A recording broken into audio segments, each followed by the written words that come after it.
દર્શક મિત્રોને મારા જય શ્રી કૃષ્ણ.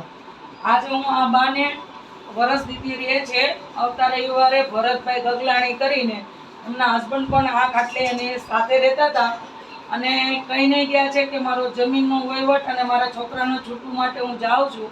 આજે રવિવાર થઈ ગયો 8 દિવસથી એમનો નથી છોકરો ફોન ઉઠાવતો કે નથી એમના હસબન્ડ ફોન ઉઠાવતા અને આ બા કાલના ખાતા પીતા નથી અને રૈડા કરે છે.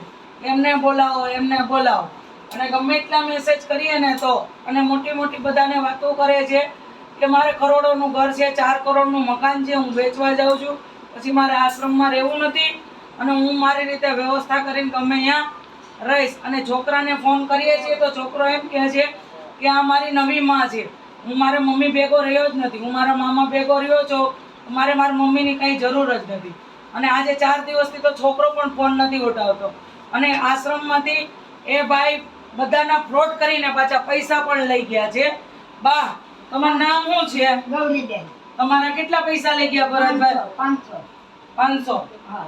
તમારું નામ? આશા ઉમરાણીયા. હા. તમારા કેટલા લઈ ગયા? 500. તમારા ગૌરીબેન દીપુભાઈ 2000. તમારો? મારું નામ દશરથભાઈ, મારી પાસે 200 રૂપિયા લઈ ગયા. તમારું નામ? રમેશભાઈ. તમારા કેટલા? હા.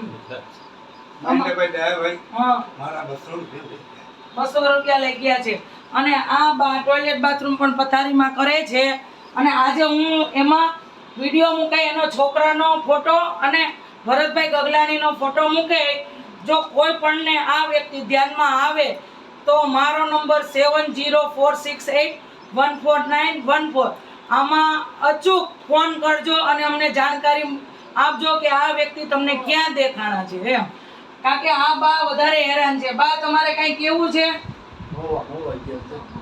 ક્યાં ગયા છે તમારા ઘરના?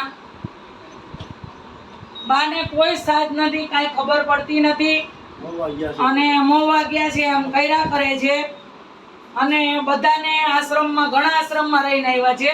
મારા આશ્રમમાં આપણે એક નિરાધાર હતો તો સહારો આપ્યો. મને ઘણા આશ્રમ વાળાએ કીધું હતું કે કરોડોની વાતો કરશે અને ફ્રોડ કરીને બધાના પૈસા લઈ જશે. છતાં પણ એક આ બાને પોઝિશન જોઈને મેં રાખ્યા હતા. બધા આશ્રમ વાળાની વાત સાચી નીકળી. એટલે હવે કોઈ પણ આશ્રમ વાળા તમે એડમિશન આપો ને તો અત્યાર સુધી કોઈ આશ્રમ વાળાએ વિડીયો વાયરલ નથી કર્યો, પણ મેં કર્યો છે કે આજે મારી આ આશ્રમમાં જે આ વડીલોને પ્રભુજીનો ફ્રોડ થયો, અમારી પાસે તો ન થાય, અહીંયા રહેતા હોય પ્રભુજી પાસે કોઈ આડાવરા એના સગા સંબંધી પૈસા દઈ જતા હોય એ પણ લઈ જાય છે કરોડોની વાતો કરીને. તો પ્લીઝ બીજી વાત, અમારા કોઈના આશ્રમમાં એ ભરતી લેવા આવે ને તો એનું અવશ્ય કંઈક પ્રૂફ લેજો. મેં તો લીધેલું હતું પણ છોકરો કોઈ વસ્તુનું ફોન ઉઠાવતો નથી.